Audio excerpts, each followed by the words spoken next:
Welcome to the Penny Bloom Podcast. Ain't another place that has got more bombast. Romp past your mom, dad's listening to Tomcats. Talking everything that make you sad. We don't want that. We're here to make you smile. Put your mind at ease. Peace, love, and bloom, and always praise Keanu Reeves. This what we about. This some weeding now. We'll talk until we can't no more, and then we peacing out. Alright, let's go. Penny Bloom Podcast.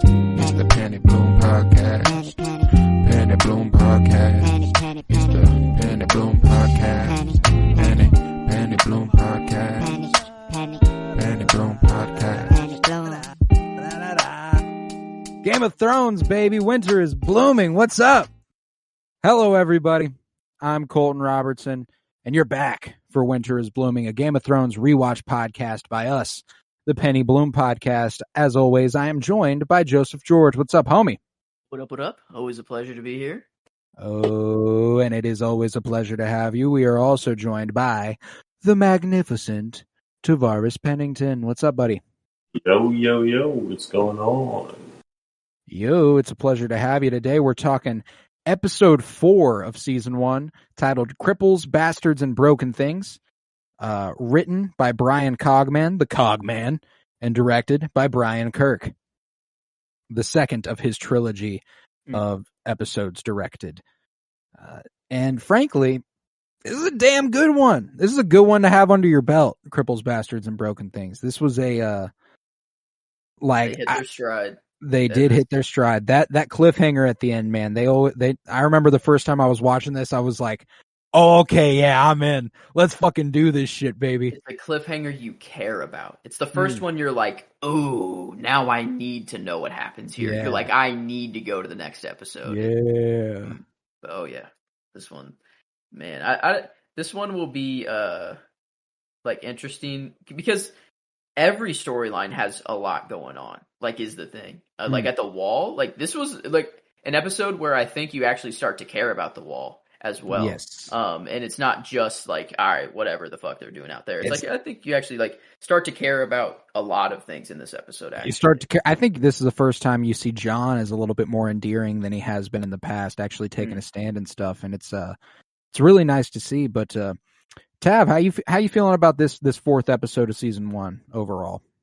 I mean, it's getting us up there. I feel like these first few episodes, while they do a lot of the background work establishing the relationships between the characters, it's all ultimately some of the most fruitful parts of the script, and that it is these parts that you miss later on, I guess. Yeah, and man, you do. We got a couple good character introductions this week as well. We meet Samwell Tarly, who obviously becomes a much, much larger part of this show at large. We officially get our first Hodor, which I was very, very excited about. Might have to do a Hodor count. I feel like we got 3 Hodors in this episode. 3. I think there were 3 Hodors. I wonder why it was credited in the episode before, or was that 2 episodes ago? No, it was last episode. I don't know why it was. I was like, what the fuck? That was strange. But okay, we got for real Hodors this time, which is nice. We got actual Hodors. That was 3 total. I believe there was Hodor counter. He bursts into the room. He goes, Hodor, and Theon's like, get the boy. And he's like, Hodor. And then he walks into the meeting with Tyrion. He's like, Hodor. I am adding a Hodor counter column to the very end, and we'll just keep a running tally of how many Hodors we have throughout Game of Thrones. That's a great idea. That's a great idea. That's a great idea. We got 0,003 so far. Fuck yeah. Hodor counter. Fuck yeah. There we go. Anyway. That's all I had to say, I guess, on the Hodor counter. Nothing too important. The Beatles told us all we need is love, but we know the truth. All we need is Hodor. Hodor. But let's do a semi scene by scene breakdown, taking this thing location by location. Pretty beefy one down at King's Landing this week. But we start at Winterfell for this episode. Bran's having a vision a vision quest, a nightmare, in which he's seeing a raven with 3 eyes sitting on a stone of one of the dire wolves outside the doorway to the Stark crypts. And you can't help but think about, obviously, where Bran's storyline goes at large with this one. The 3-eyed raven making contact with our boy Bran. The way the Winterfell crypts come into play later on with, I don't know, pretty much every fucking character who dies. And the battle of Winterfell and everyone down there, like, man, the crypts are a eerie place because of where that storyline goes. And I remember seeing this raven with 3 eyes for the first time and being like, oh, motherfucker, no, fuck no. I ain't fucking with that thing. Yeah, I always wondered if that was all the ravens in Game of Thrones universe, if just all of them had 3 eyes. Like, I just kind of accepted that that's what ravens were. But like, nah, it's the specific one. But the special raven. Mm-hmm. The special raven. The 3 Yes, he has 3 eyes. That's why they call him that. But he wakes up to find his dire wolf Summer at his side. And Theon walks in and is like, little lord, we have company. Come on now. And he's like, I have no interest in joining you this day. I will not be doing that. And he's like, you have no say in the matter. Hodor, get in here. Hodor. And he comes on in. He helps carry Bran on down to the Great Hall.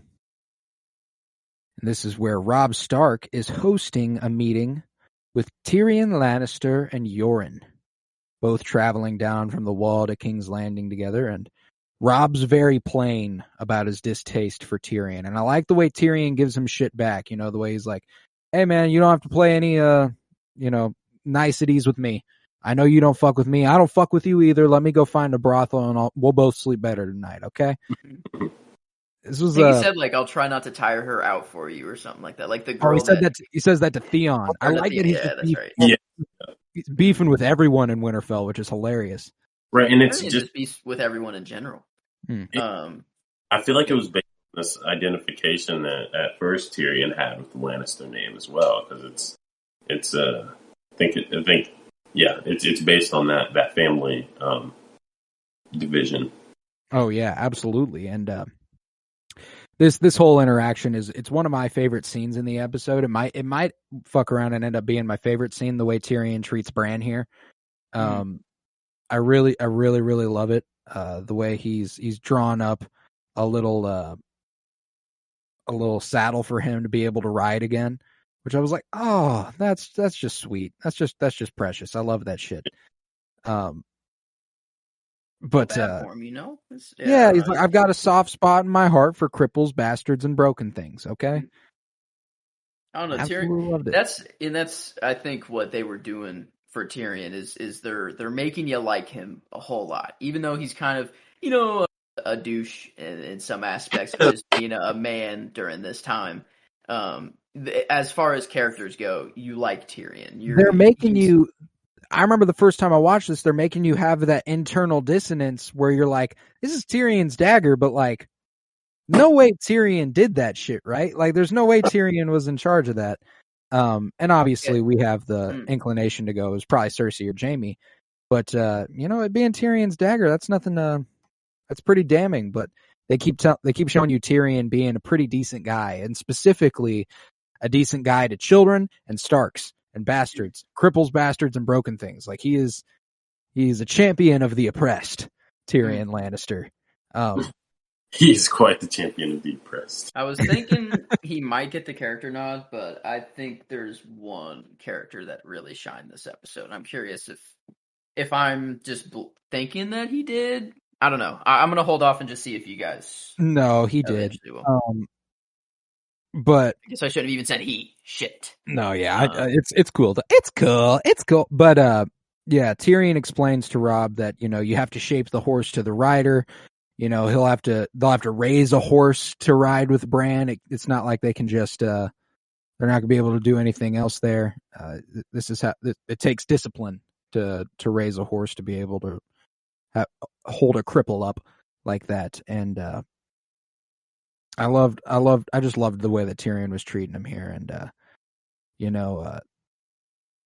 does it to repay John's friendship, and because he has a weakness for cripples, bastards, and broken things. And they specifically go into this a little bit more in the book, which I loved the part in the book where John is informed that Bran woke up, and he like runs through Castle Black celebrating, like, yes, woohoo, hooray. He like runs to Tyrion, lifts him up by his armpits and like twirls him around and like hugs him and stuff.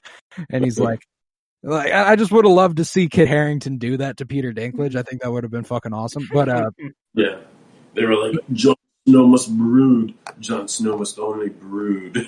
Yeah, exactly. You can't show any joy whatsoever. But and then Tyrion is like, I'm glad to hear it. I'll make sure to pay him a visit. And he even like vouches to Lord Commander Mormont. He's like, well, I'm heading south. I would love if John could accompany me, because I know he would like to see his family one more time, say some things now that Bran's awake and stuff. And they're like, yeah, we can't let that happen. And it's like, but at least Tyrion tried, at least he tried to get him down there.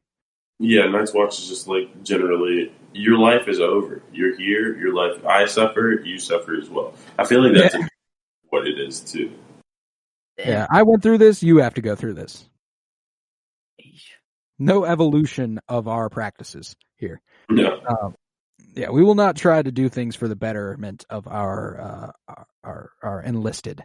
But due to this kindness, Robb says that Tyrion can stay, and Tyrion's like, all right, guy, I don't give a fuck about your niceties. I'm going to go find a bed in a brothel somewhere, and we can both sleep a lot better. And as he prepares to leave the castle, Theon comes to Tyrion and rather condescendingly tries to send him off. He's like, if you're staying with the prostitute and you're into redheads, ask for Roz. And he's like, she'll get you right. And Tyrion's like, oh, is that right?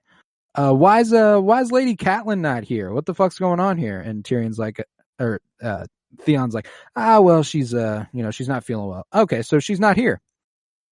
That's cool. Good to know. Where is she? And he's like, I don't. And Tyrion's like, all right. So look at you, little fucking Greyjoy, so loyal to your captors. How would Balon feel if he saw his son being a little lackey to his captors? How would he feel then? And Theon's like, and then Tyrion, baby. Yeah. And Tyrion flips him a little coin and goes, "Yep. Next time you have a tussle with Roz, it's on me. I'll try not to tire her out too much." Damn. And it just hit me that Ross is the girl that John mentions to Sam. Yeah. The perfect, the girl that he turned down eventually. Yes. Which I don't want to get into it too much now, but I just Roz hearing that, yeah.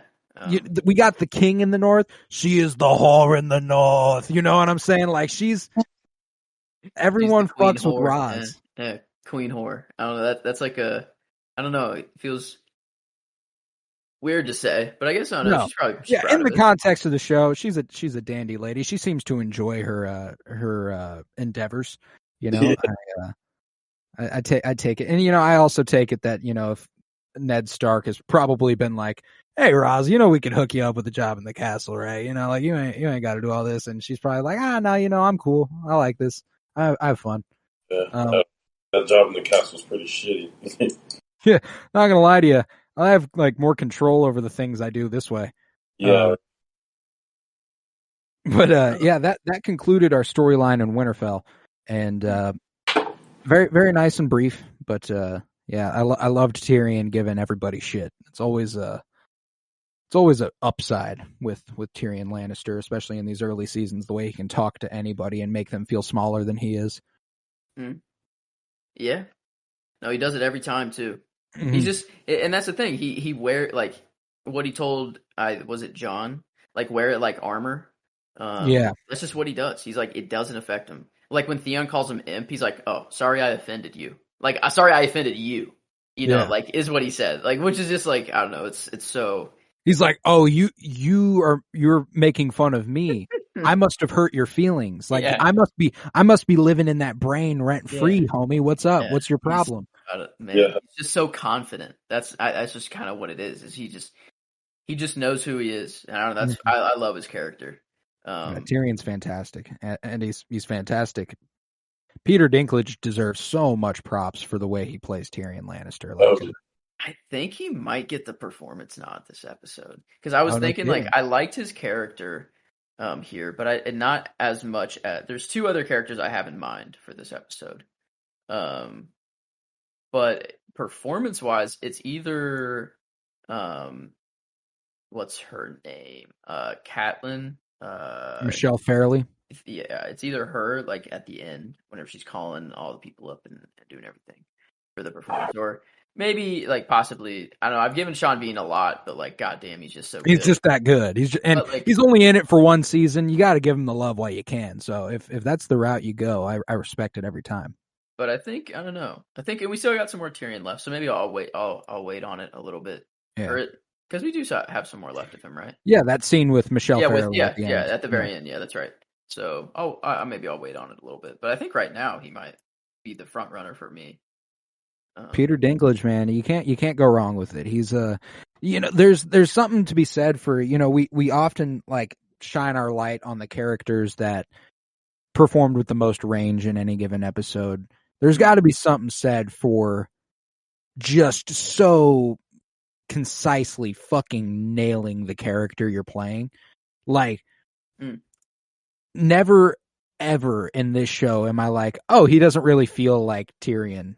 Like he just is Tyrion. You know what I'm saying? Like, that's just he's too fucking good in that role, and like this is a perfect episode for that sort of nod.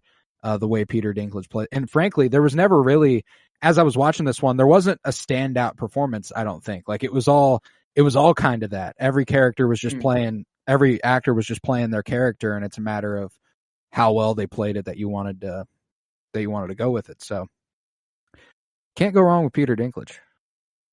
If I remember correctly, the Tyrion in the book is quite different from Tyrion in the TV show, right? He's a little different, at least as far as I'm reading now. He character wise, he's maintaining a lot of characteristics, but it's more appearance, and the way he carries himself is a little different. Like, he's a lot more like acrobatic in the books.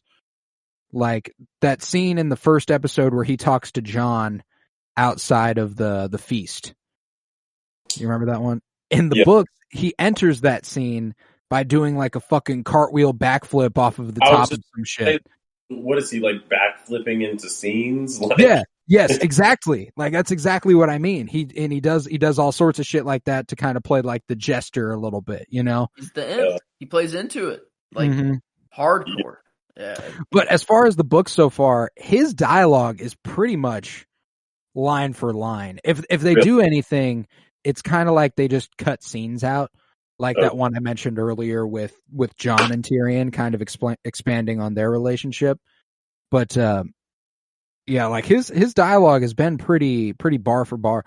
He stole my fucking flow, word for word, bar for bar. He's on his Soulja Boy shit.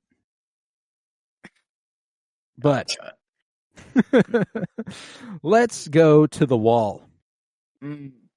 This is up at Castle Black. A new recruit for the Night's Watch has arrived, and it's good old Samwell Tarly of Hornhill. Well, I was of Hornhill. He's the son of the biggest dick in all the land, Randall Tarly. God, he does suck. He sucks hard. Oh, Randall Tarly is an all-time bastard. Yeah. Rat bastard Randall Tarly. But bastardy. Yeah, he's a bit soft. He's been shielded from these sorts of things for most of his life, Samwell, and his first practice fight does not go as well as one might hope. Gets nice and knocked around, gets his ass beat a little bit. And Sir Alistair Thorne is not one for weakness. He directs the other recruits to go ahead and attack Sir Piggy, as he is dubbed. But Jon finds this to be a little unfair, a bit cruel. He didn't ask for this. Come on now, guys. And he goes ahead and steps in front of them And Thorne's like, all right, yeah, you know what?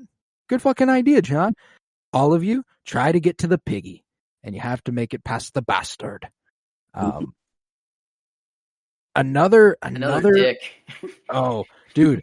And I wanted to put some respect on this one. This guy, he is eventually gonna get a performance nod out of me. I don't know if this is the one necessarily, but Sir Alistair Thorne, I don't fucking like the guy one fucking bit, and that's part of why he's so fucking awesome. That's why he's so good at the role, but he is utterly fantastic. I'm trying to find the actor's name, but I can't find it here. Let me go to the episode. Sir, what's his Alistair Thorne. Owen Teal. Owen Teal. Yes, Owen Teal. Yeah, he fucking kills it. Like, this was specifically later on when he interrupts John and Sam being all buddy. Like, and he comes in there and just rips them apart. I'm like, okay, this he's a good actor. He's an absolute dick. He laid into them for no reason to. No, he's like basically the generational argument. He's like, you kids will never fucking have it as bad. He basically gave him the I walk uphill both ways. He's Westeros's version of Mr. Vernon from The Breakfast Club. Yes. Damn. Yeah, no, I don't know, but it makes sense that person would exist at the wall, though. Oh, 100%. Because everyone there, everyone there hates each other. Like, it's only like now that like the idea of protecting each other, like they protect each other because it's like the vow they swear, and it's like you're going through all this shit that I do, but it's like they don't seem that they actually like each other at all. Really, no. It's just like they're all there, they're all protecting each other because they have to. But like that's now, what it's like.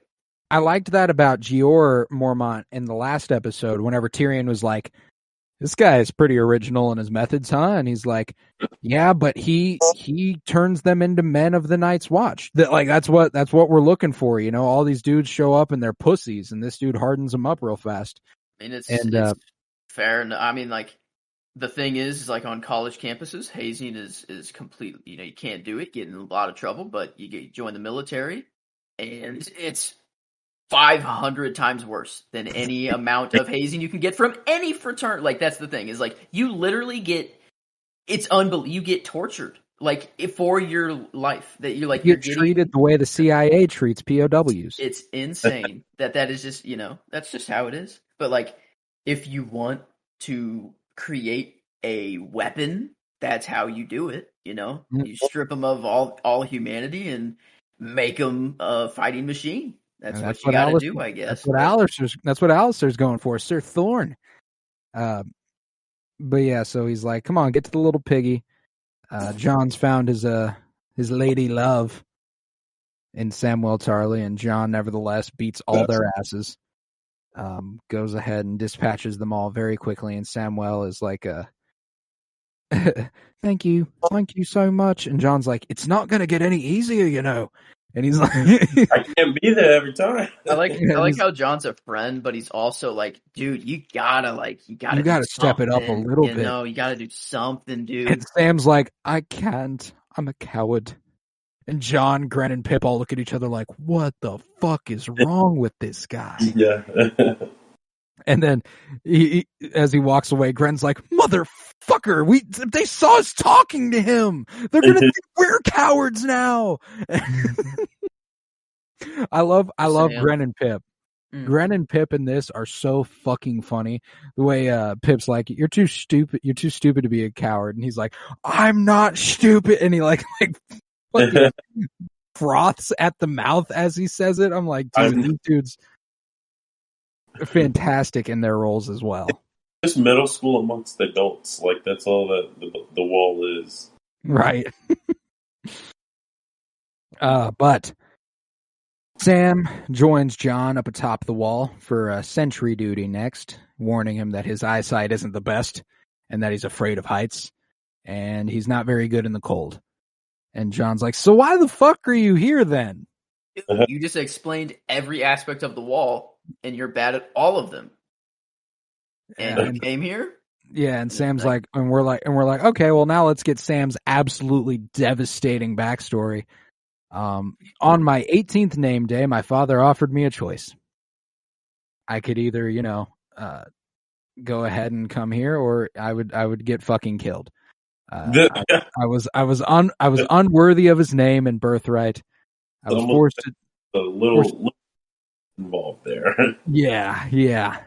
Forced to join the Night's Watch, and told him that if he refused, he would arrange a hunting trip with his son in the woods, and implied that Sam would be killed in a way that looked accidental.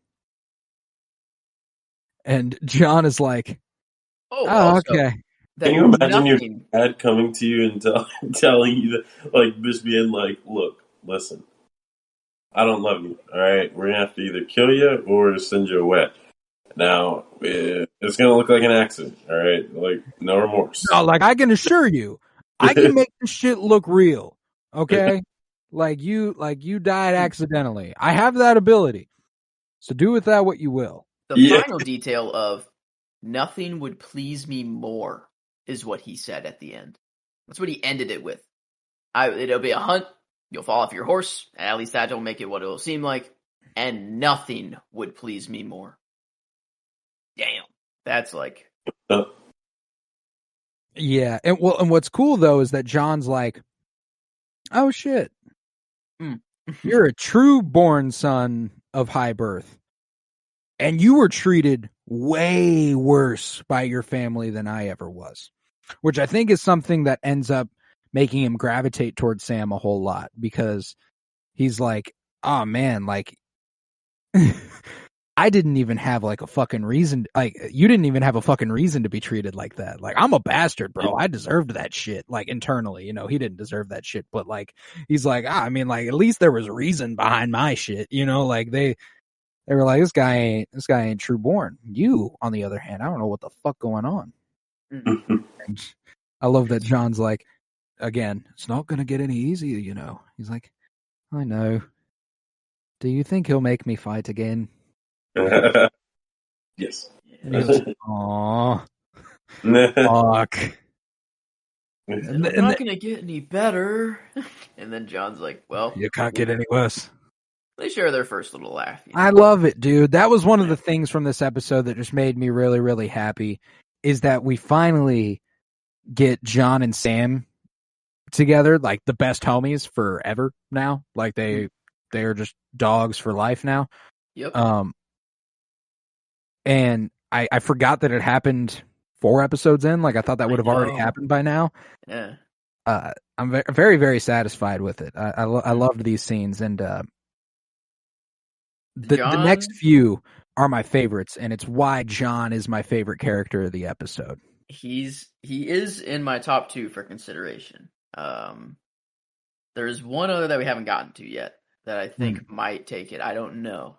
But John is the front runner right now. I'll have to talk through the other one though. But God, John, I think it's the way he holds it down, bro. It's the first episode where you're like, okay, this dude's not just a side bastard character. He's like the first 2, he's like that side character, who you're like, oh, we keep coming back to him a little bit. The third one, you're like, this guy's really high and mighty. I'm not loving him yet. This is the first time he shows I think he showed it with that scene with Arya in like the second episode, but beyond that, we haven't gotten like a taste of the nobleman that John is. And good old Roz. Get the good old Roz, man. Nobleman out of John. Good old Roz. But John orders the recruits to go easy on Sam. He's like, "All right, guys, we're taking it easy on Sam. Let's lay off him a little bit." And but Rast over there is like, "If they tell me to fight the Lady Piggy, I'm going to slice myself off a side of bacon." And John gave him like a death stare. John ends up killing this guy. I don't know if you remember that.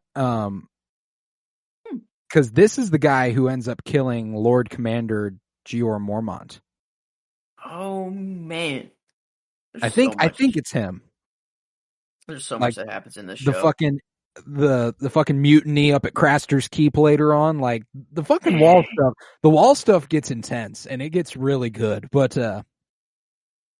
any hoozle, in response to Rast's comments that night, John goes to his bed with the help of Gren and Pip. They hold a rope over his mouth, let Ghost get in his face, and they go, "No one will be touching Sam." They did the good old Godfather wake up with a horse head in your bed thing to Rast here. And this was when I was like, okay, yeah, John's my favorite of the episode. I have no doubts. Like, this is when I was like, fuck yes, my man is finally becoming the hero I remember him as. You know, like, I love it. I love it. How do you think he got Ghost to do that? You know, like, it's like a Targaryen and their dragon sort of thing, where like it's like, hey, Syraxes, come at this exact moment, right when I say this, you know, then make your entrance to make it dramatic. You know, it's like sort of thing. Like I in my head canon is before every dragon or direwolf scene that they have like a little pep talk with them beforehand, and they're like, okay, buddy. Yeah. Okay, we're gonna intimidate them. You're gonna look really mean. You're gonna get your mean face on. You're gonna get right up in them, and you're gonna just. That's all you're gonna do. Don't hurt them, but just don't hurt them. That's headcanon in my head. You're a good boy. Here's a little treat. Boop. You know, like some shit like that. And then afterwards, there's the before, and then there's the after. Like, good, you did such a good job. You're a good boy. Like, here's boy. You know, who's a good boy? Who wants another treat? You know, some shit like that. With Ghost, but Ghost was intimidating as all hell. I'd certainly not want to fuck with Ghost. Those red eyes are frightening. Shit. But this manages Rast to, you know, cooperate. After they go ahead and square off with one each other, Sir Alistair Thorne's like, "Come on now, Rast, hit him," and he like taps him on the shoulder. I love the way he keeps looking at John. He's like, "Is this okay? Am I doing okay? Am I gonna get hurt now? Are you gonna kill me?" And John like looks at him like I love that this dude's like feared. Like they're like, yeah, we don't want to fuck with him. And the way they keep looking at him, and then Gren gets in there and he's like, "Hit me, fucking hit me." Then he like kind of hits him so hard. Dude flopped. I yield. Like, oh no, man, that's so fucking funny. And Alistair sees right through this. He walks right to John and grabs him by the collar and is like, "You think this is fucking funny?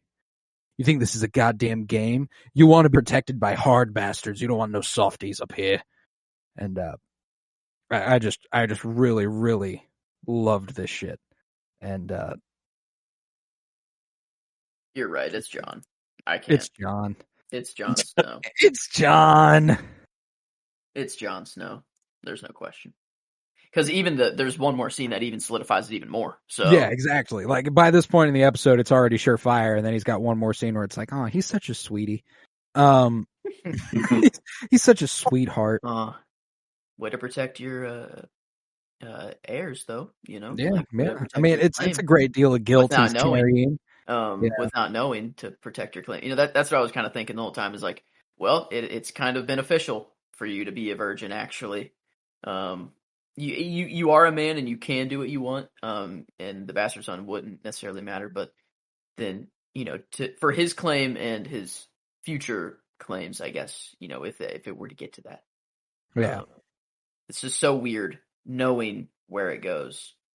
And like hearing this conversation and thinking of like the first woman he gets with. Well, I guess it's Ygritte or Ygritte. But the first girl he gets, Pregger, someone else. But I mean, no confirmation there. Is it? No, yeah, it wasn't assumed actually. No, not at all. No, she wasn't at all actually. There was no inclination. It's just they fucked. That was it. Yeah, they just had a good time. They just had the sex that once, maybe a couple more times. How long after the sex was the end? Because was the sex at the season finale, the season 7 finale? Yeah, it was the season 7 finale, and they're together. So it literally was. They got off the boat. Yeah, like it went to Winterfell. So it's the rest of the show is like probably max. So there could have been a baby in there. Max 4 months would be my guess for the rest of the show. She would have been showing. Yeah. Regardless, though. Damn. So that's she a dead. ways away. That's a ways away. Um, And true, baby would be dead too. Yeah. Regardless. But yeah, it's a pain. It's a pain, but any hoozle. Here on, John and Sam are cleaning the dining hall, and Sam's like, "It kind of sucks, doesn't it? You know, the whole. I mean, what the hell with this institution, mate? I mean, like, oh, just because we're standing at the wall, we got to be celibate. Like, I don't get it." And John's like, "I didn't think you'd be bothered by that so much, buddy." He's like, "What the fuck? Because I'm fat, I can't be horny?" And I absolutely loved it. yeah, this might be the scene too. It's my scene. It's my scene. And that's the thing is that like I like to spread love, but man, this one is just like It's too good of a storyline. Implications of it too, like the further implications, and like just in the moment too. It's so good. Yeah, no, like it's I think it's my favorite scene as well. I'll hold off, but it's probably gonna end up being it though. Yeah, I've already punched all my stuff in, and it's what I had immediately after finishing the episode. It's the one that I've come back to because this whole scene is just really it's really endearing to both John and Sam overall. The way that he's like, "Well, did you ever?" And he's like, "No, I'm like you. No, I didn't. I got close once. I was in a room with a naked woman, but." Did you know? You didn't know where to put it. I know where to put it, man. I know where to put it. Come on. I know that much. Jeez, I'm basically a sex god in theory. Man. Fuck your medium. Then he's like, but no, she had like perfect tits though, so like it was cool. And yeah, no, like, but I saw some great knockers that day. Roz with the perfect. I like that. Like they couldn't say it. He's such a virgin that he can't even say boobs or tits or breasts or anything. He's just making like hand movements. He's like, "Did she have?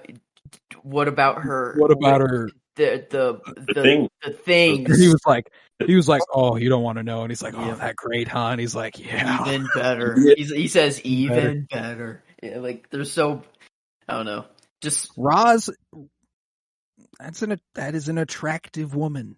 There's no denying this. Very,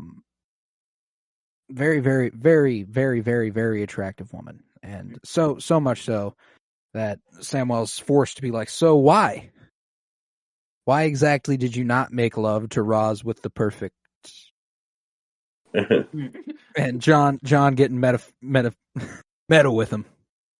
"What's my name?" "Jon Snow."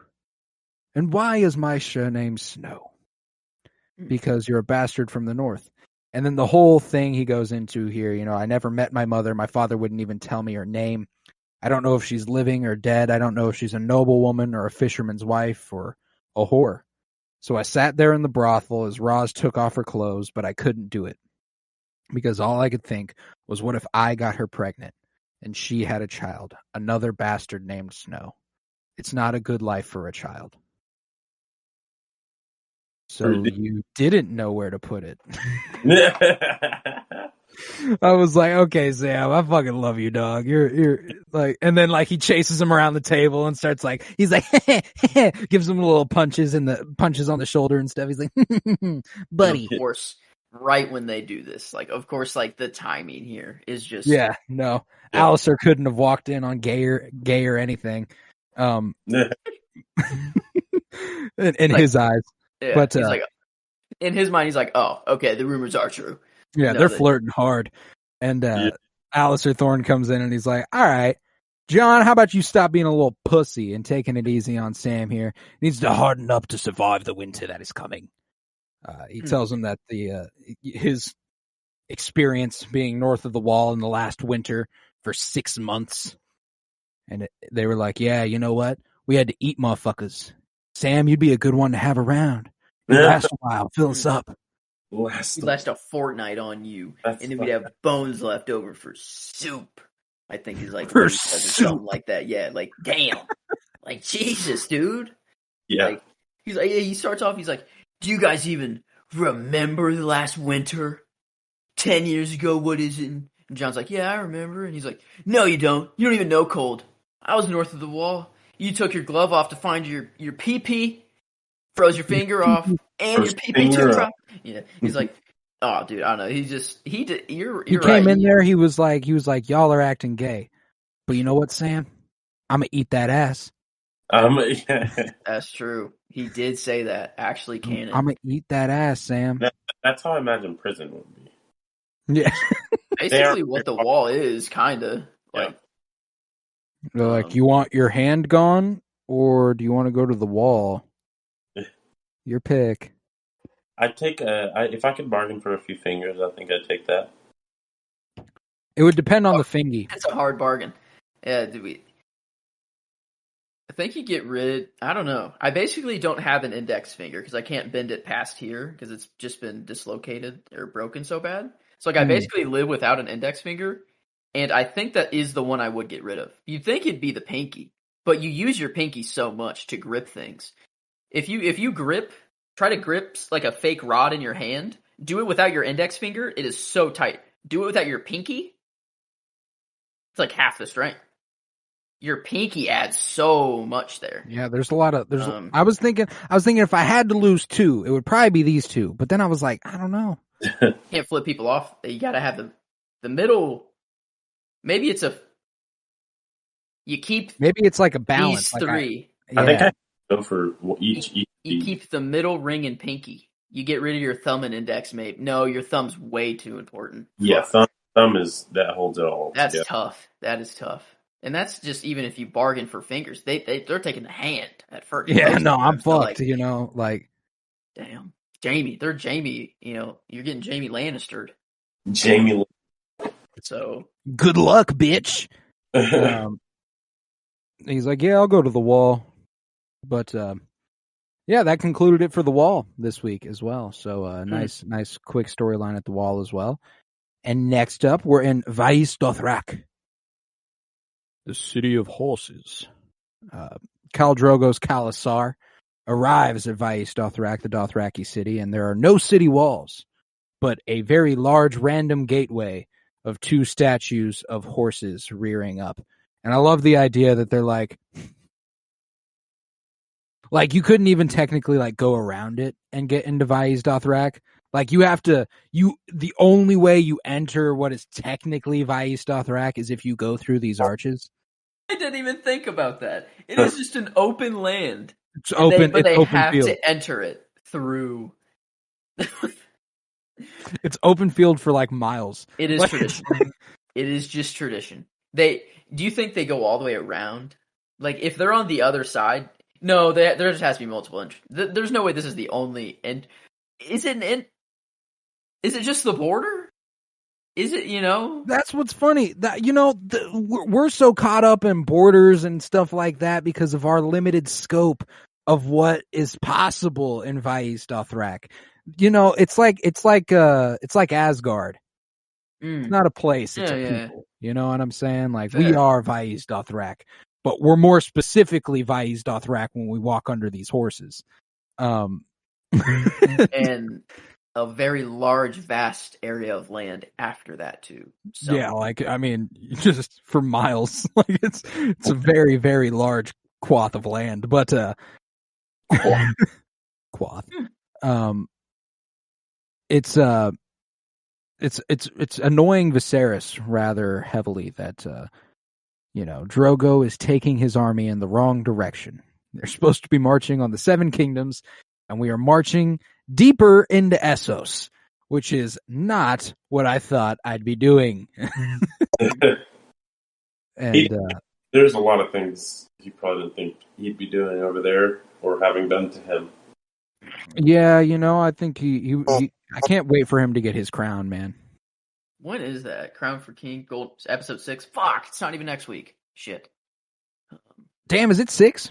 I'm assuming it's a golden crown. That's episode 6. That would make title. sense. That would make sense. If I'm just going off the episode title. I don't know if that's actually. No, yeah. Regardless, it's coming up. It's this season. We know it is. Yeah. It can't be long now before we don't have to deal with Viserys anymore.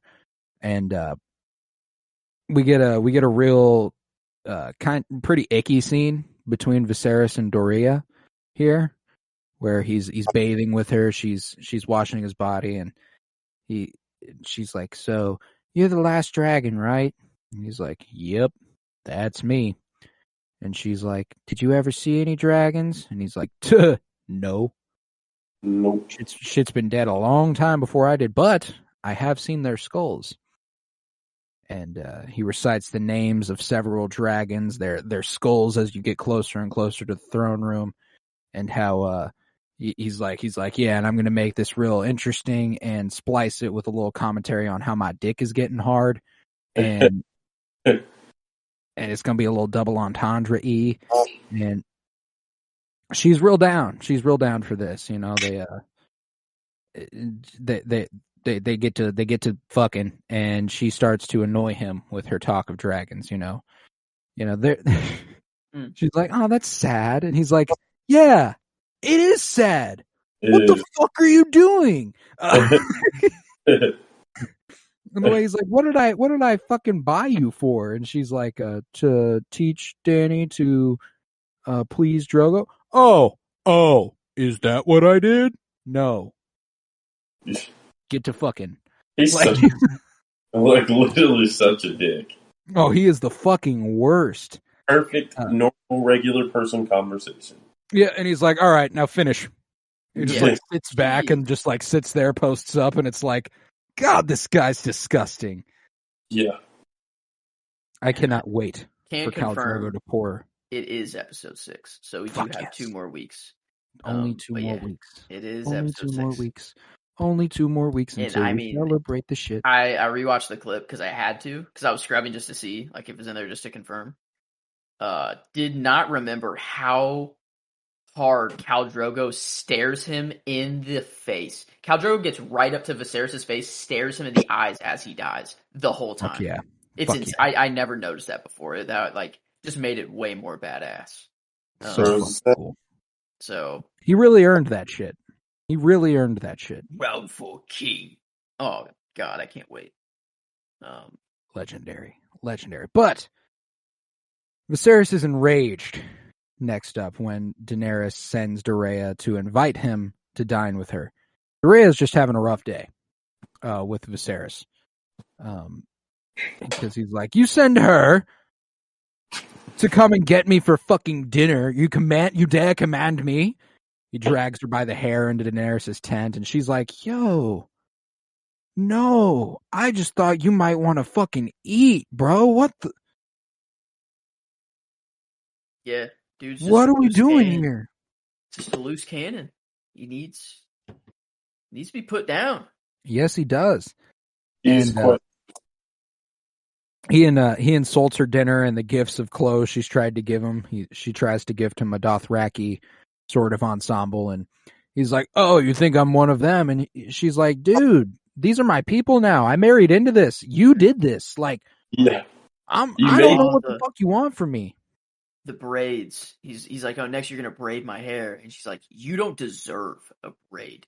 Oh. And I saw a tweet of all the evolution of Daenerys' braids as she wins battles like that. I didn't even know.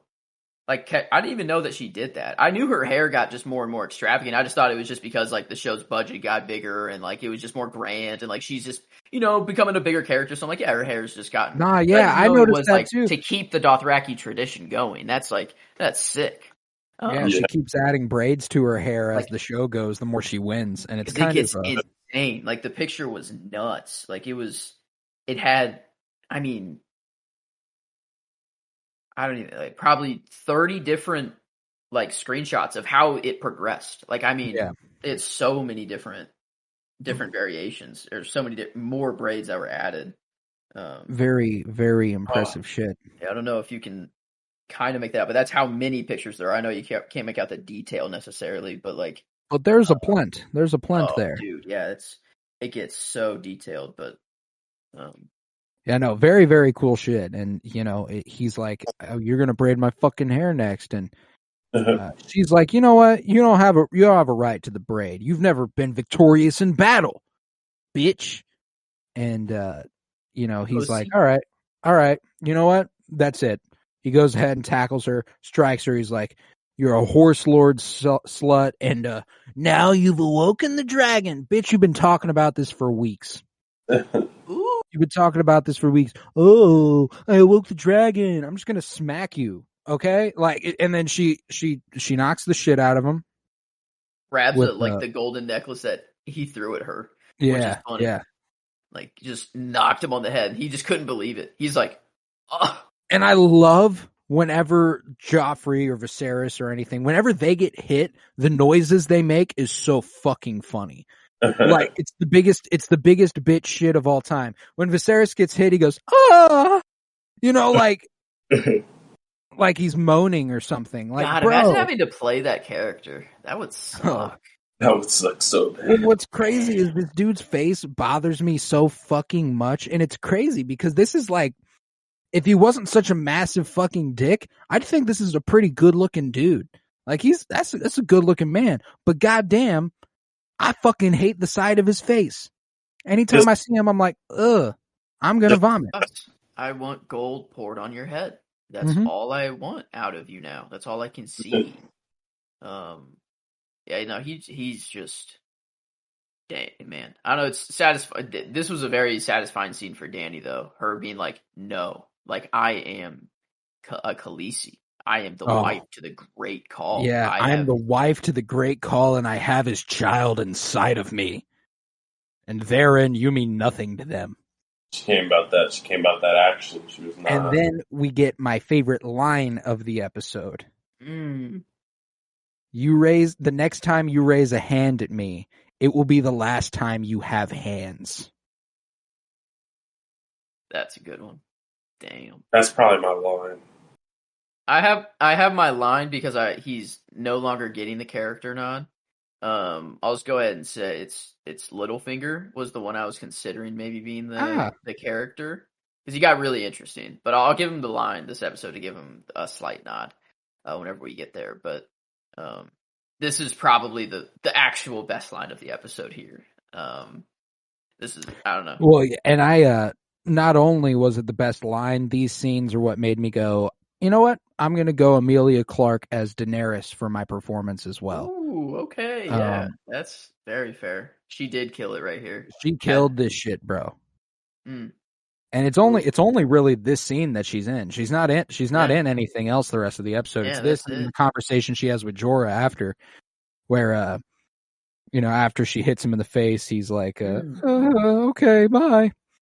And later on, Daenerys confides in Jorah her realization that, so what about all the people back in Westeros, like, praying on his return and stuff? And Jorah's like,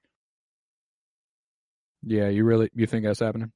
You think that's what's going on? And he's like, do you think that he should be king of the Seven Kingdoms? And she's like, no, he shouldn't be, and he never will be. He is so weak and ineffectual that he couldn't command an army, even if Drogo gave him one. Even if he did, which he's not. Nope, no, he's not. Yeah, Khal Drogo is honestly upon rewatch one of more liked than I thought I would at first because he just seems so outright bad. But he's just he comes around. He comes around like don't get me wrong. It's important in these next couple episodes whenever she they have the traditions where she eats the heart and stuff, and they celebrate her.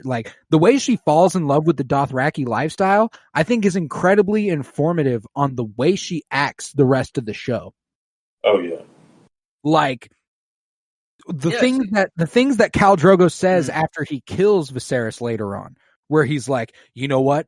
Fuck yeah. We're going to go to the Seven Kingdoms. I'm going to take you across the Great Sea, and we're going to shit on everybody over there. We're going to kill them all. Fuck it. And she's horned up listening to it. And he's like, fuck yeah, baby. Let's fucking do this. And she's like, yep, let's go over there and kill those motherfuckers. I think there's more to the time she spends with the Dothraki than a lot. This might be the most formative experience on the character she becomes. Oh yeah. And she went from being a castled, princess that was probably going to marry Viserys. It was just going to be Viserys's, thing forever, to going into the craziest lifestyle. No, in the entire Game of Thrones universe, probably. Like, there's probably no other civilization that's as crazy as the Dothraki, so nothing could phase her moving forward. Like, she's like, no matter what culture shock I can experience, it will not be as large as the one I was forced into and had to marry and do all of these. She had to eat a heart. She gave birth to Drake. Like, she did some like, there's nothing that could phase her anymore. Like, she's a bad bitch. I don't know. A lot of the lessons that she learned from, that she uses later on in the show, are always back here, during this time. Nah, bro. And I think first time I'm watching the show, when she starts burning motherfuckers in King's Landing, I'm like, oh no, she really lost it. She really descended into madness. I rewatched it a year later and was like, I see how she got there. I do see how she got there. I think this time around, I'm going to watch it, and by the end, I'm going to be like, burn those motherfuckers, honey. Do it. Yes. Do all of them.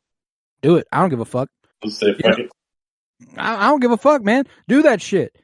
Do your thing. But there's also the fact that, I would also be like, all right, now, John, I get it. Yeah, you got to do what you got to do. It's a whole bunch of, yeah, I get it. You got to do what you got to do. That's kind of what this whole show is. Didn't need to happen in the first place, though. No, that's the thing. Not one bit. John wouldn't have had to do what he needed to do if it didn't happen in the first place. I don't know. But that, I don't know. That it is kind of what they said that they were going to do. I don't know what we expected. It is kind of exactly what they said. Yeah, for seasons. She's talked about going over. I mean, she also has those lines where she's like, I have no intention of being Queen of the Ashes, and I want to rebuild the wheel. I don't want to enslave people. Yes, those are critically important lines to the journey she was set to go on. And perhaps I'm having a selective memory when I say, yes, this is what she was always building towards. But, it is what it is. Fuck it, we give what we give. The kind of ruthlessness that is shown in how she conquers the other places in Essos is not out of line with what happens in Westeros. No, that's exactly the point Tyrion makes in the finale. He's like, they crucified slavers, and who could blame her? They were terrible people. She burns prisoners at war. It's like, it's war. What are we gonna do? But this was just a whole other level. So some things, all good things got to come to an Ina, as God said. Yeah. But that would conclude our storyline at Vais Dothrak. And it also wrapped up all my favorites for the episode. I got all mine out of the way. My character, Jon Snow, performance, Emilia Clarke as Daenerys Targaryen, scene, Jon and Samwell talking about their virginity, and line, the next time you raise a hand to me will be the last time you have hands. And we still got 2 locations left. We got King's Landing and the King's Road. So it's nothing but good shit going on here. Mm-hmm. In the Red Keep in King's Landing, Sansa is visiting the Great Hall where the Iron Throne sits. And she and Septa Mordain, who, I'm sorry, this Septa annoys the shit out of me. And she's never annoyed the shit out of me before. Boy, oh boy, is she bothersome. I'm like, I get it, Arya. I get why you hate this bitch. Wow. Yeah. She annoys the shit out of me. But they discuss the expectation of Sansa, that one day her son will sit upon the Iron Throne and her betrothed will sit upon the Iron Throne and she will be the queen. And Sansa's like, oh, yeah, that sounds all good and well. But what if, I love this. I'm being more sympathetic towards Sansa this watch just because I know she becomes super fucking cool. I've in past, the first watch after this, the first time I watched this, I was like, I don't really fuck with Sansa until the very end. I'm keeping in mind that she goes through a whole bunch of shit throughout this show. And this part, I absolutely get. The way this resonates with me as a person who overthinks the shit out of way too much. It's just so sound. The way she's like, all right, yeah, but what if I only had daughters? If you're watching House of Dragon. Yeah. It's kind of the Sept is like, I mean, that's extremely unlikely. Yeah. You probably will have, boys. And she's like, yeah, but what if I don't? And she's like, you will. There's no reason to worry about these. But then everyone will hate me. Everyone will hate me. And she's like, okay, you're spiraling now, huh? Joffrey fucking hates me. And she's like, wait, no, no, he doesn't. How could you say that? And she's like, oh yeah, he does. Oh yeah, he does. Over like that shit that happened at the river and the stuff with Lady, like, he's gotta be mad. And I just love that Sansa's like, I mean, she's right in thinking these things about Joffrey specifically, not that everyone will hate her and everything. But I mean, granted, this is a different universe, and if she doesn't have sons, she's probably not far off from the way she will be received as a queen. But yeah, she's clearly not doing well in the fallout of what happened on the King's Road with Lady and Joffrey and Nymeria and Arya and all that. But next up, during a meeting of the small council, Lord Ned Stark learns that the forthcoming tournament to celebrate his appointment, is seeing the city swell with visitors and has already resulted in a tavern riot. There's already been a bar fight. And brothel fire, too. Yeah, brothel fire, 3 stabbings, and a drunken horse race. Which I think it's funny that he's like, yeah, I'm going to mention a bar fight, a brothel fire, 3 stabbings in the same breath as I will mention a drunken horse race. That sounds like I would have attended. I'm not going to lie, that sounds like a good time. That's drinking and driving, though. Don't do I that. guess at this time it was drinking and driving. Well, I didn't even think about that. Illegal. Person, Don't do that. horse driving. Yeah. Riding Ooh. under the influence. Right. That's honestly fair because the horse does have its own intelligence. Was the drunk horse race, were the horses drunk? Did they get the horses fucked up and then trot them out there? Now, these are the important questions. You see, we are in that universe where that is a possibility. Yeah, they were like, you know what? Let's fill this motherfucker's trough with some ale. Yeah. And see how that goes. The horses are fucking stumbling down the road and shit. But damn. I don't know. It's either driving under the influence or riding under the influence or both. They've had to hand out a couple RUIs. It could be that the horse and the rider were drunk. Are fucked up. Yeah. Because if they're fucking up the horse, they're already fucked up. No way you do that sober. You are fucked up yourselves to fuck up a horse. Yeah, and that's then true. Or you're just like, I'm gonna get fucked up with this horse. I'm gonna fucking up the horse. Sort of thing. What if we got this horse fucking hammered right now? But wow, what a spiral there from. What a thought. It's all fair. But we got a similar conversation in House of the Dragon, where they were talking about how to prevent such things before they even happen because of the tournament for the child that Viserys was having in the first episode. And Daemon's like, oh yeah, we went out there, cut off dicks and heads and arms and everything, so we should be cool. They'll be tame. Yeah. No, I love that. I love that he was just like, yeah. No, we maimed everyone in the city. It should be okay. People that weren't thieves or rapists, or we just kind of picked them out of the crowd and just assumed. Just put them out for example. Oopsies, but they'll be okay. Said, I'm pretty sure I've seen you before. Come here. WAB, baby. All City Watcher bastards. He tells Littlefinger here that the money will have to be found to strengthen the city's guard. And he's like, you know what? And this motherfucker, Gino Slint, the guy who is currently heading up the City Watch, an absolute piece. Just a complete pathetic fuck. I don't know if you remember the battle at the Wall later on after he gets sent to the Wall. He's the one who finds his way to cower with Samwell's girl Gilly and their baby. No. Yeah, it's this guy.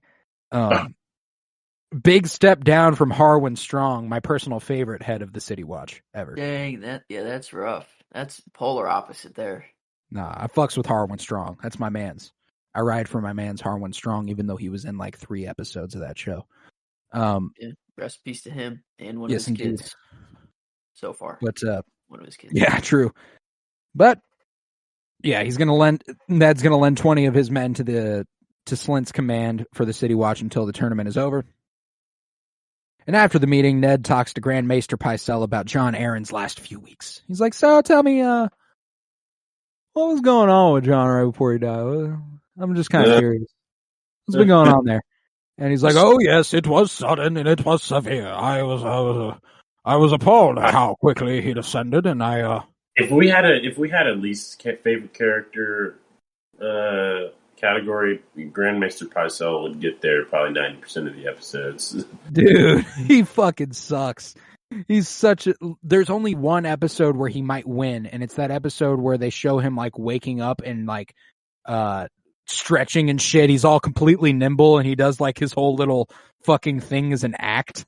Yeah. For whatever, like play it close to the chest. I think it's like because he truly doesn't like working hard.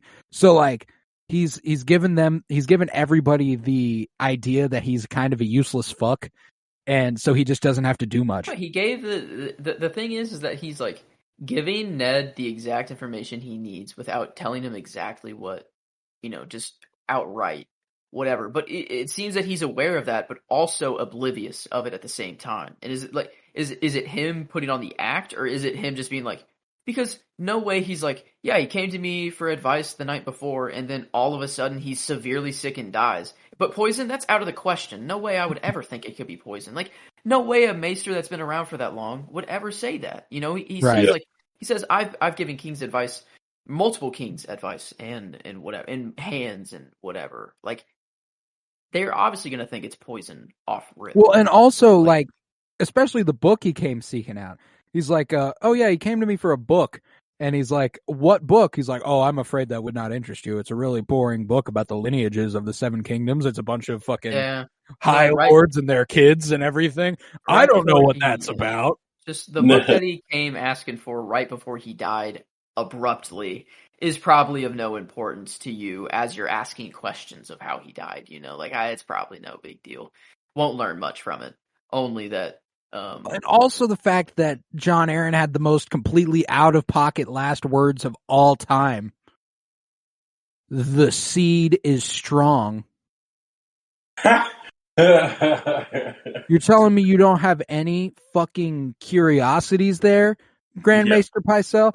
Oh, guess we'll never know what that one means, guys. like what the fuck are you doing, homie? But taking the book with him, Ned comes across Arya in the hall, standing on one leg as a part of her training with Syrio. And Arya asks, oh, Bran's woken up. Will he be able to come live with us down in King's Landing now that he's up? And Ned's like, well, he'll have to regain his strength first. And Arya's like, he wanted to be a knight. That shit ain't happening now, is it?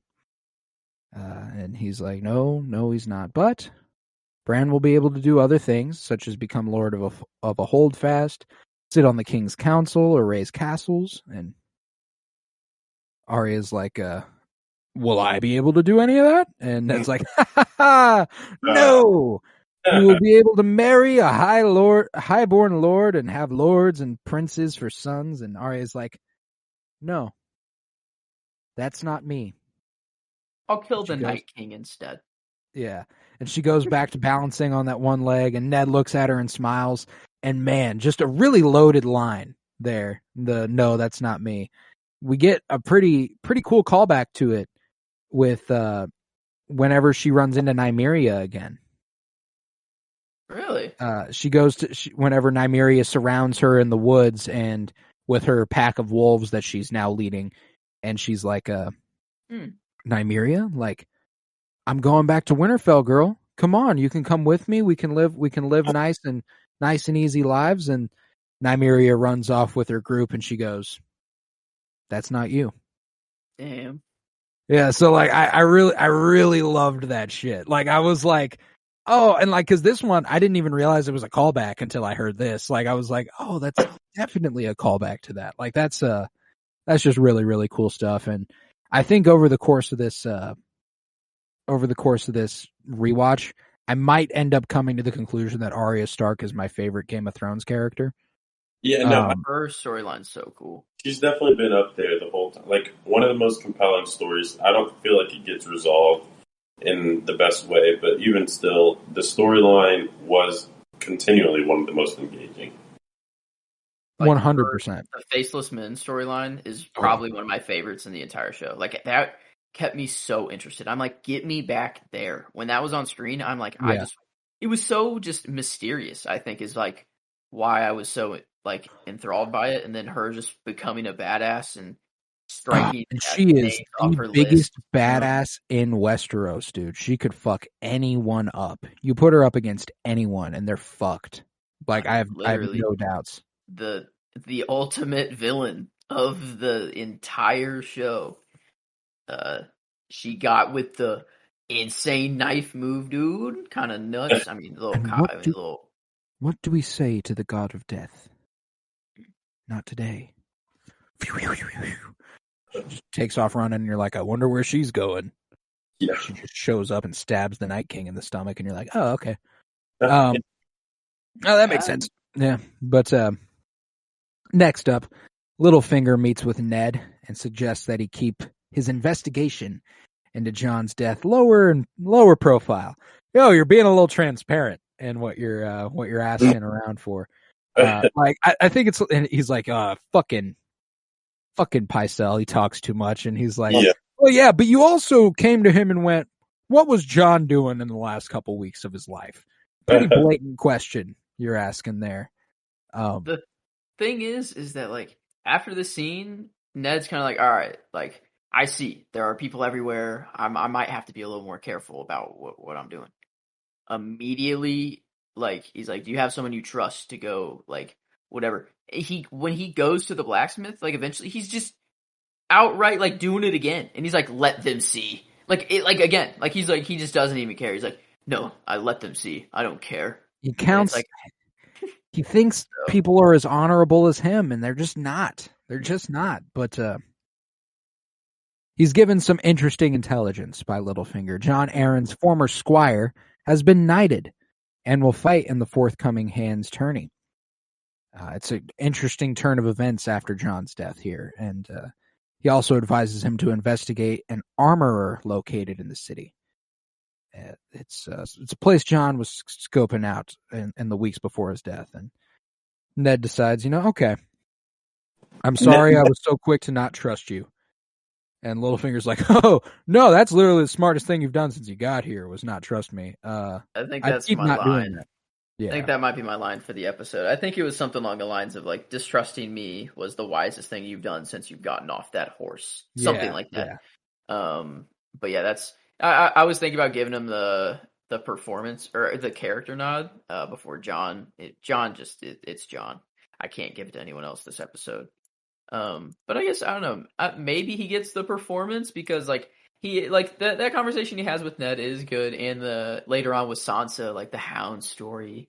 I can't really get, I don't know if it's performance worthy, but he's just very, another example of that Tyrion stuff. Like, he's just so good at the character he plays. Like, that shit where he's like, do you have anyone you can trust completely?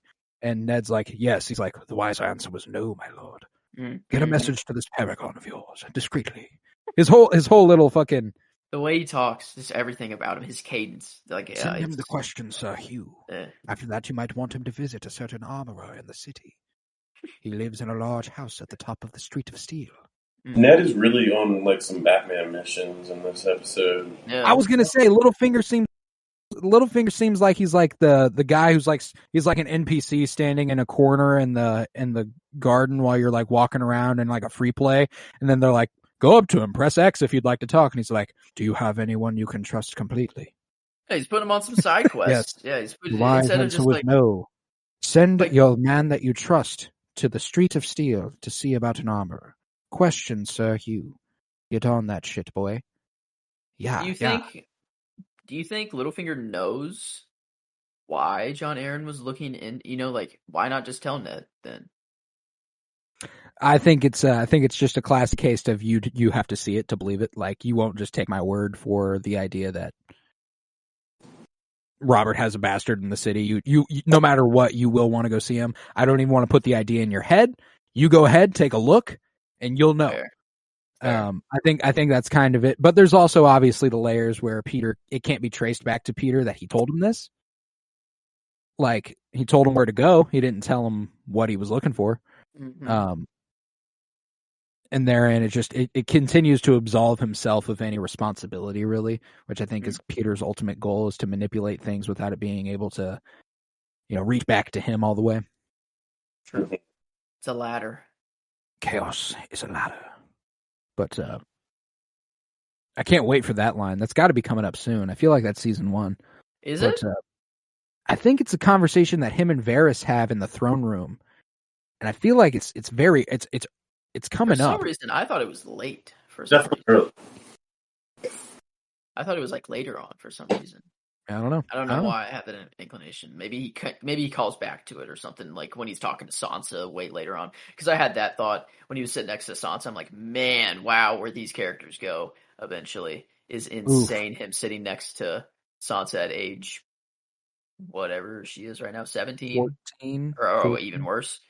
So yeah, yeah. But any hoozle, yeah. So Ned goes ahead, sends Jory Cassell to question Jon Arryn's former squire, Sir Hugh of the Vale. However, deducing that Jory was not a knight himself, Sir Hugh is like, I will speak to someone who is much higher up than you are. And it's like, okay, you prissy little fucking twat. Just come on now, man. Talk to me. I'm Jory Cassell. You can talk to me. And he's like, no, I'm gonna talk to your Lord Nedard. And Ned's investigation leads him to a smith in the city, where he meets Master Smith Dobo Mott. Sounds like a Star Wars name, Dobo Mott. And his apprentice, Gendry. So, few character introductions this week with Samwell Tarly, Gendry Baratheon. There was one more that I think I believe we met. Janos Slynt, we met him for the first time. The Mountain. We meet the Mountain for the first time. Yeah, there's a few here. But kind of the Hound's for real introduction with the story. Yeah, we've seen him, but we haven't heard his learned story. anything about him. Now, what's cool too is in the book, it's the Hound who tells Sansa all this directly. Yeah, which is interesting. They play it completely different. Like if he hears you even knowing of the story, not even the Kingsguard can save you. It's like it's played as if like it's very not many people know this story, and like it's that it's played that way. But it's like, yeah, right. I don't know, but the work of Gendry, Jon Arryn was quite interested in, and Mott has Gendry show Ned a bull's head helm he made as a sample of his work. Ned's like, oh yeah, this shit's kind of dope, and Gendry's like, too bad, not yours. Can't have it. It's mine. Straight up, yeah. And who's the mentor guy? What was his name? Mott. Yeah, and Mott was like, Gendry, this is the hand of the king, or if he wants it, oh my god, dude, give it to him. Jeez, what are you doing? And Ned's like, oh no, man, it's really cool. I don't give a fuck, man. Actually, I'm sick. Like, fuck you. I completely get it, bro. I'd do the same thing. And Gendry tells him, John would drop by and ask some questions, whether he'd like being Mott Smith and if he was treated well. And then later on, the more he talked to him, he started asking me about my mother, what her name was, what she was like, what she looked like. And studying his face, Ned realizes who this child must be. And very important detail is that Gendry points out that his mom was yellow of hair, the same as Cersei. So it's like, oh, so that's even more damning, which I don't think I'd ever put together. That he said, yeah, my mom had yellow hair, and Robert's Robert, and he's got that dark ass head of hair. Yeah. he's like, he realizes he's Robert's bastard. And Jory, like whenever he walks over to Jory and he's like, yo, what the fuck was that? And he's like, well, that's King Robert's bastard son. Wait, is he a bastard? Yeah, Or he's is not it trueborn. Well, it's with Cersei. No, it's not. His mom just had yellow hair. Oh, I thought like it was actually like it was Cersei, but the cover up of she died early on. Oh, no, I think it's just that like it further shows Like that his legitimate bastard son, like yeah, actual. it's actually Robert's kid because Cersei's kids have blonde hair, and all of Robert's line, if they're Baratheon men, they are dark of hair. Fair. Okay, yeah. fair. So like Okay. it's like, oh well, then she fucked her brother. Oh, that must be what happened. But he can't really work out why John Aaron would be so interested in this because Robert likely has many bastard children and shows little interest in any of them. And upon leaving, he tells Mott that if Gendry should become interested in wielding a sword instead of forging them, he should send him to Ned. And later on, Ned sends Jory with a message for King Robert, but upon arriving at his quarters, Jory hears a number of voices coming from Robert's chambers, a bunch of women, and Sir Jaime Lannister happens to be on duty. And he's like, go ahead, guess. How many women are in there with him? He's like, I don't fucking know, man. 3, 4? He's like, yeah, man. He just keeps fucking doing this to me. He always wants to show me just how bad he treats my sister, and he always puts me on duty right outside. And I'm so intrigued by Jaime here because like it's just a general disrespect that Robert's putting onto him, but he's clearly not actually upset about the fact that Robert's not fucking his sister. Yeah, he doesn't want him to. Yeah. So I think it's interesting that like he is personally smited anyway. You know what I'm saying? Like he's like, yeah, but this guy's fucking me over anywho. Like that's it's no matter what, I'm beefing with this man. And Jaime just beefs with anyone though. That's like even right here, like he even says like he just seems so demeaning and so holier than thou. Yeah, but then at the same time he also says like, "Oh no, you have nothing to apologize for. You haven't wronged me in any way." He's like, "What do you mean?" Oh no, absolutely. And this is a great scene. Jory's like, "You have met me before. We fought together at the Greyjoy Rebellion. We fought for King Robert's forces to put down an attempt by Balon to secede the Iron Islands from the rest of the realm." And Jory's like, "All right, so can I leave this shit with you? You cool with that?" And he's like, "No, I don't fucking serve Ned. The fuck are you talking about?" And he's like, "Okay, you clearly got other shit going on. I'm gonna go ahead and walk on my ass away."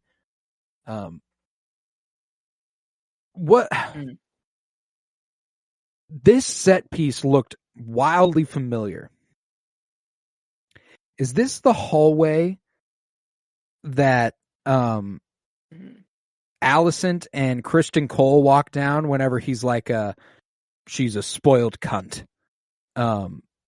It was just like the placement of the room and then like the hallway outside of it. It looked like it's like clearly royal quarters and stuff. It just like the Red Keep wouldn't have changed that much. You know what I'm saying? Like it's not like they're constantly doing renovations or anything. This was whenever it's like I think it's season 1, episode 6. Wait, of House of the Dragon. No, I mean in this episode. It would have been in the episode. Like where would it have been near? Oh, I don't know when exactly it is. It's when Jaime is standing outside of Robert's room. Oh, okay, I see it now. I think so. Is it when the hallway that you're talking about, like the one that they're saying? The hallway that Jory the hallway Jory comes down, and then at the end, like the last shot we see is Jaime standing outside the room. I think it's like that's like further down that hallway, and like I was just pointing that it looks familiar. Oh yeah, no, in general it does. Yeah, no, I'm looking at it now. Yeah, no, you're right. It definitely does look familiar. Oh no, 100%. Yeah, I was like, I like looking for like the small details that show us just how how loyal they were to the original design of what they've laid out before us for the Red Keep and stuff. But nevertheless, in King's Landing next, the tournament begins, and Sansa watches on from the stands alongside Arya and the Septa and eventually Littlefinger. But Sir Gregor Clegane, the elder brother of Sandor, the Hound, takes the field. And his first joust is with Sir Hugh. And Sir Hugh, I don't know if you recognize this man, played by the same guy who played Tywin Lannister in House of the Dragon. The guy who's like goes and tries to propose to Rhaenyra very early on. Okay. Yeah, it's the same guy. It's the same guy. What I thought. Yeah. Okay. Plays Sir Hugh of the Vale and then plays Tywin, both twins, because it's like Tywin Lannister and somebody else, and they're both played by the same guy. So he plays 3 different characters in the Game of Thrones universe. Nice little Game of Thrones crossover there. Buddy. Or a few people.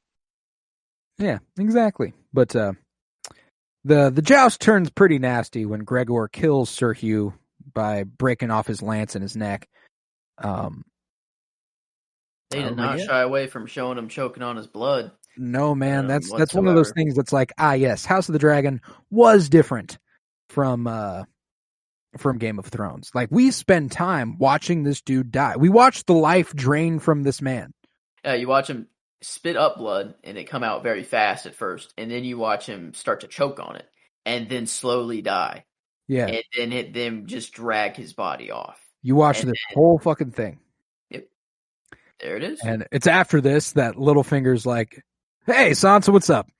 You heard the story of the Hound? Like, can I tell you a scary story now? Now that you're just primed and ready. He remarks that she and Joffrey had some sort of lover's quarrel, as Joffrey is still giving her the cold shoulder. And he then tells her the story of Gregor, the mountain that rides. He has a dark reputation. He pushed his little brother Sandor's face into a fire for taking a toy that he played with when he was younger, burning him severely. Do not tell anyone this story. No one would be able to stop him. And I really, really love that. Like, I thought it was an interesting choice to make this come from Littlefinger because I had just listened to the book and it comes from the Hound directly talking to Sansa, and it's still treated like a secret.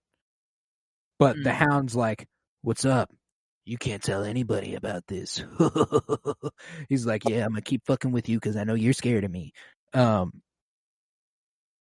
But yeah, same story, same everything. It just comes from Littlefinger, which I thought was interesting. And it's probably a little bit more fitting of the characters they're presenting to us as well. I guess the Mountain doesn't really have many voice lines unless it's like, and then I turn around and like this. You know, it's like, he just kind of has like the Macho Man voice lines, but like this was more like telling a story. I guess it's like way better for the actor of, Peter Baelish. It also just shows that he knows things. Yeah. Like he's in the know about this sort of shit. Like the Mountain's not necessarily a good actor. Well, it was. I don't know if I said the Mountain. It was the Hound that said it in the book. Like he told the story himself. Oh shit! He's actually a good actor though. Like he's actually. Oh, he's well fantastic. Yeah, he will be getting best performance nods later on down the line too, which is. I don't know how I feel about that now. I think it still works for the same things I said about Littlefinger. Yeah. Like it shows that he knows things. It doesn't make sense in this context for the Hound to be like, "Hey, Sansa, come here. What's up?" It just not exactly in character. But Littlefinger being like, "I'm gonna come over here and stir some shit." Like, yeah, that makes sense. But next up, Cersei visits Ned at his chambers. Remarking at how the Hand is not at his own tournament, and he's like, "Yeah, I literally have no fucking interest in that." The book was open, and the paperweight was the dagger, like the Book of Names. And I didn't look at what page it was on, but I guarantee it's on like the Targaryen page, or I bet it's on like Rhaegar. I bet it's on something some like crazy that. Shit like that. Well, even then, it's like a little like, "Yeah, what's up, Cersei?" Yeah, I'm looking into this. Yeah. Like the dagger you tried to kill my son with is sitting on this table. and he didn't try to hide it either. He looked down at it and he was like okay, like not trying to like cover it up or anything. He's like, just fuck it, like, yeah, like he's fully confident. At the very end, it's very clear. He's like, yeah, I learned to kill my enemies. You know, like, yeah. so No, I was very like, clear. oh, Yeah. I was watching this scene this time, and I was like, Ned just threatened the fucking queen. That's kind of. I don't think I remembered that. The page is on the Baratheon page, which makes more sense for this context. Yeah. But yeah, the dagger like opening is just the paperweight to keep it open, which is just kind of sick. Love that. Love that. But yeah, Cersei, you know, she's like, I'd like to put the shit that happened on the King's Road behind us. You know, it's not good to have bad blood. You know, we should forgive and forget. And Ned's like, what do you want? And Cersei's like, okay, well, what the fuck are you doing in King's Landing? You know, I know how little you guys like being here. What the fuck's going on? And Ned's like, you know, I'm here to faithfully serve my king, your grace. Cersei's like, oh yeah, just like Brandon did. You know, he was born to lead, you were born to follow. And he's like, I'm gonna kill your ass. And she's like, I'll kill you. And like, what I really love is remembering that at the end of this season, Cersei is not the one who kills Ned. Yeah. Like, that's all Joffrey. Cersei's, in fact, counseling him to not kill Ned. Wow. She's telling him, you should not do this. Think this through. You don't want to do this. And then he's like, fuck it. Yeah, I do. Yeah, I do. Fuck Ned. God damn.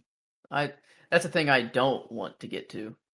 Like, Yeah, that's like a moment I don't know. Well, next episode, we reach a different level as far as intensity. I'm so excited for that one, too, because that's the one where Jaime, like, accosts Ned outside of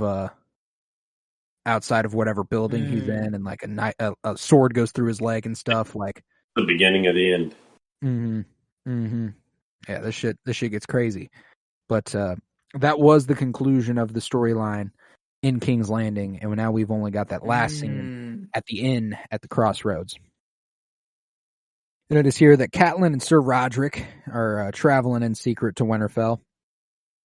They're eating a meal while a fucking troubadour named Marillion tries to, you know, get them to listen to his songs. He's like, I can sing for you. You won't hear songs up in Winterfell or up in the north. It's just wolves howling up there. That's what they like.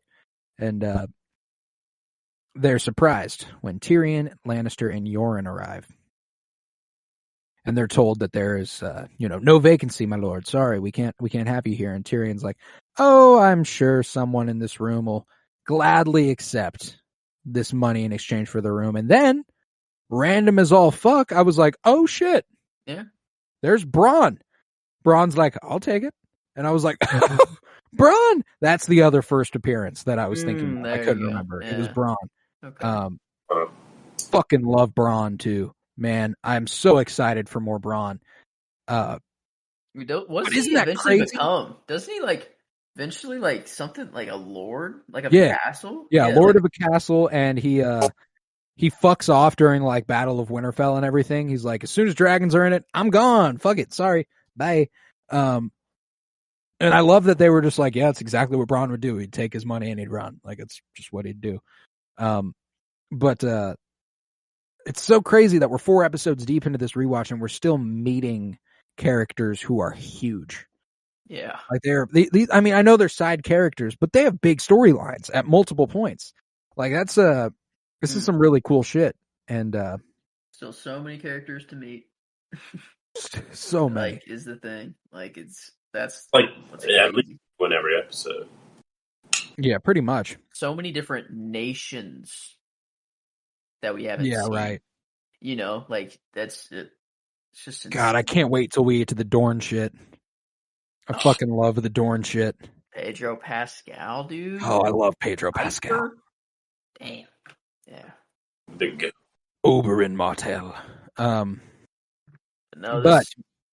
Marillion draws the attention of Tyrion to Catelyn's table, being like, "Yeah, let me sing to you, buddy. I can sing the victory of your father's military. You know, if you'd like to hear that." And Tyrion's like, "I can think of nothing that would ruin my supper more," which I absolutely loved. And it's here that Tyrion is like, "Oh shit, Catelyn Stark, what's up? How you doing? What the fuck are you doing down here?" And Catelyn's like, "You, sir, I recognize your sigil. He is a faithful servant of the House Tully. How about you, great friend to the House Tully? And how about you, Mr. Frey, your father, great friend of the family, huh?" Eesh, that's rough. Father's been invited to his 90th name day. He's going to take another wife. Tyrion being like, that's of rough. course. Yeah.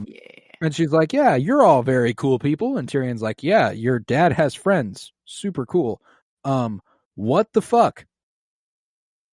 He's like, why are we doing this dance? I have no idea why you're doing this.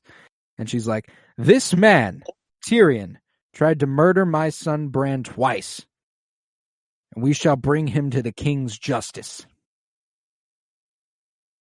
And therein, Tyrion finds himself surrounded by a half dozen men with swords and in Catelyn's custody. Mm. And that was the first cliffhanger of this show where you go, oh yeah, this shit's different. Yeah. It's my favorite scene, I think. I have to say, for that reason, actually. I don't know. I think right here solidifies Peter Dinklage as my performance as well. There's something about just how he plays the character so well. Every time he's on screen, he is Tyrion Lannister. Every time I see Peter Dinklage in real life, he's Tyrion. Like, to me, that's what I see first. Like, when he popped up as whoever in Marvel, like, I'm like, oh my fuck, Tyrion? Like, Tyrion's acting? Like, so yeah, Peter Dinklage is getting that performance, and I think the scene is just the ending here. At the crossroads, is that right? Yes, the crossroads. The inn at the crossroads. So yeah. Almost went with Michelle Fairley's for the performance here, but I think Peter Dinklage had more. He had the scene at the beginning of the episode too, and this one. So I don't know. I'll give Peter Dinklage that. Yeah, I think Peter Dinklage is definitely doing the work for best character as well. Character? Is that your pick, or for performance or character? No. I wanted Daenerys for performance. I think because I've noticed pretty much every best line also gets best performance, or is at least considered for best performance. Right. And so yeah, Tyrion at best character. Got you. So Tyrion, favorite character for you. Daenerys, best performance. You got a favorite scene in this one? Favorite scene, favorite line? Yeah, for the line, I'm going with Daenerys' line to Viserys, and then scene. None of them. Honestly, the scene that sticks with me the most is the tournament, just because it's so fucking brutal. Like, that was one of the scenes where I was, damn, everybody saw that shit. Like, they just like pan up from Bro getting carried out to Sansa and Arya. Even Littlefinger looks like he's just like, what the fuck? Oh yeah, that was hot. Oh yeah, shit. Yeah. But that's certainly not the best scene. I think the cliffhanger scene is quite strong, I think. Yes, I tend to agree. It was a strong one, but I think that rounds out the favorites. And I think that does. And just another one reminder: the Hodor counter is at 3 currently. Yes. And the first Hodors of the season are right here. So that's huge. Took 4 episodes, but we got 3 Hodors. They're trying to make it up. They're trying to make it up. One for each episode, and then that's perfect. One for each episode they missed. Yep. Now we just got to make up those last little bits there for them. But let's talk rating for it. This is, I would venture to say, my favorite episode of the show so far. Ooh, yes. Up to this point, of the first 4 episodes, I think this is my favorite. I think it endears who becomes my favorite character the most in Jon Snow. It introduces one of my favorite relationships in the show with Jon and Sam. Daenerys is still coming into her own. It's really fucking awesome. Ned's getting deeper into his investigation. We're locking Tyrion up. Catelyn's taking matters into her own hands. Shit's escalating. And I don't know if this is a straight up 9 out of 10. Might pushing it, but I was going 8.75 for enjoyment at minimum here. I think that's where I was, because I think it's a little better than episodes 1 and 2. Definitely better than last episode. And a 9 does seem a little too high, knowing where the show goes, knowing what a 9 could be, knowing what a 9.5 or 10 is. I think this is it deserves a little nod above episodes 1 and 2, but not quite a 9. So I think 8.75 is perfect. We in agreement? Yeah, I could agree with that. Bet. It was still, I mean, that's the thing, is that it was basically episode 2, or it was basically last episode, but you cared about every conversation. Everything was actually meaningful, and like it's starting to get interesting. You care about the characters now. Jon isn't just a side piece or a side character. He's actually interesting now. Or there's some character to him, something to grab onto. So yeah, I think 8.75 is fair. All right, bet. And then genre-wise, I think we're doing very, very well in this one as well. The tension's rising. The politics are getting more intense. We got a tournament this week. We got a lot going on here that's very, very Game of Thronesy as far as what we come to know the show as. I'd border on 10 here. It's getting close. It's not. I don't think it's a 10, but like 9 is the floor, or like 8.75 is the floor. I think a 9 is the more floor. like a 9, like 9.25, possibly 9.5 even. Because I mean, this is like the suspense is starting to build, definitely, and it's becoming grand, and a lot of storylines are coming together, or starting to not come together, but like the Ned's investigation is really fleshing out, and it's like, oh, okay, there's a lot of players in this now. You know, they're also really establishing the tone of the show, and the timing of of Catelyn calling out Tyrion. You know, it's like, man, you could have just waited a little bit. You know, just like let Ned investigate a little bit more and figure it out. You know, maybe a little bit, but I don't know. Yeah, I don't know. I think maybe 9.5, 9.25 is where I'm at. Yeah, genre definitely above a 9. It's doing what it needs to do right. It's doing what brings people to it. All right. So my gut was 9.25. How are we feeling about that? I like that. That works. Because it's basically like the only thing that I guess was lacking would be the fantasy aspect of like Game of Thrones that we come to expect. You know, I guess we got a direwolf, we got ghosts, we got the fucking tournament. Yeah. True. Maybe it is a 9.5. Maybe it is a 9.5.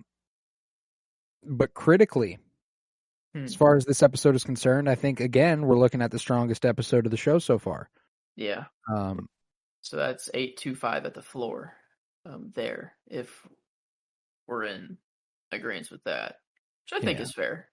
I think it is too. I think it's at least an 8.5, honestly. 9 might be too high critically, because I don't know, like, did they really, like, what was the complete story here? You know, like, you don't really come away from it, like I think an episode of House of the Dragon is written better than this. Like, almost maybe not every episode of House of the Dragon is written better than this, but most of them are very complete stories. You come away very satisfied, but yet wanting the next one.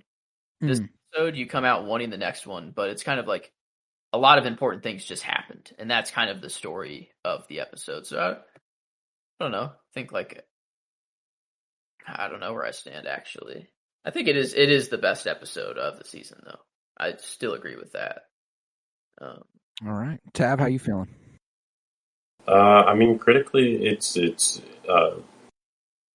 good enough. I mean, I think it doesn't necessarily compare to what House of the Dragon is doing, but House of the Dragon is also leaning into the kind of grand scheme of each episode. Like they want each one to feel isolated, to feel big. Yeah. Which Game of Thrones maybe did initially, but upon rewatch, episodes certainly blend together. Say this episode wouldn't be one that also fell victim to that, but at the same time, it was wonderfully entertaining, well done, good performances. So I don't see why it'd be anything below 8.5. Yeah. All right. Well, it sounds like we're all kind of hovering around an 8.5, which is kind of where my gut was. It's a damn good episode of television, but we've had better. We've had better. If that is true, then that ties it with episode 1's average of an 8.83 or an 88%. And on IMDb, this episode was given an 8.6. So our critical rating is like right there, and our average is just a little bit, like barely above. I guess for the good old Rotten Tomatoes. I didn't have that pulled up, but I'd imagine it's probably close as well. I think we were like spot on last time with Rotten Tomatoes, actually. Yeah, we were. Our critical rating was the same as the critic score, and our audience rating was or our enjoyment score was the same as the audience rating, which is quite funny. Oh wow, this one was given 100% critical rating by 20 people, and then there is no audience rating? Question mark? Question mark? An 8.4 average rating. So yeah, there you go. I mean there we go. All pretty good though. So I think we arrived at a pretty good spot there. Yeah, that's interesting though, tying it with the opener, the season premiere. Hey, I'm satisfied with that. We're still yet to break the 90 percentile, or not percentile, 90% score on our old tomato meter here on the Penny Bloom Pod. We've reached 88 twice now. Mm-hmm. Getting close, but haven't quite. And I think we will hit there. It's just at a matter of the time season now. Finale for sure. Like that, if not by then, if probably before, but the season finale or the penultimate is usually the go-to episode. So yeah, I think it'll happen even before then. I think we got some good ones coming up. All right, then with that, at an 88%, we conclude Winter is Blooming, Cripples, Bastards, and Broken Things, a Game of Thrones rewatch podcast. If you would, head to patreon.com/CoroBloom, that's COROBLOOM, where you'll find over 50 hours of exclusive content, including all sorts of comic book and book reviews. For $3 a month, you can help this podcast grow, and I'd appreciate it greatly. We just recorded a little something on the whole Twitter stuff going on right now. And speaking of, while it's still here, follow on Twitter at PennyBloomPod. Follow on our new Twitter alternative, Hive Social, at PennyBloomPod. Follow on Tumblr at PennyBloomPod. Follow on Instagram at PennyBloomPodcast. Remember to leave a 5-star rate and review. If you're fucking with me and Joe, we are concluding the Andor after party this week. It'll be the finale of Andor this Wednesday, which I'm very, very excited about. We're also going to be doing a live commentary of The Empire Strikes Back as a little Thanksgiving treat for you all. Happy Thanksgiving. And on Friday, our 52-year journey through film will continue, and this week brings us to 2017's Get Out. Very, very excited about that. So a great week of pods for you. We'll begin May the Bloom be with you, or whatever the fuck. We'll figure it out. We still haven't nailed the name down for the Star Wars show. Yeah. With that, I was Colton Robertson. I was joined by Joseph George. Thank you very much, homie. Oh, thank you for having me. It's always a pleasure to be here. Oh, and it is always a pleasure to have you. And thank you, the magnificent Tavarus Pennington. Oh, yeah, of course. Anytime. Next week even. Yes. I sure hope so. But remember, peace, love, and bloom. And the next time you raise a hand to me, it'll be the last time you have hands.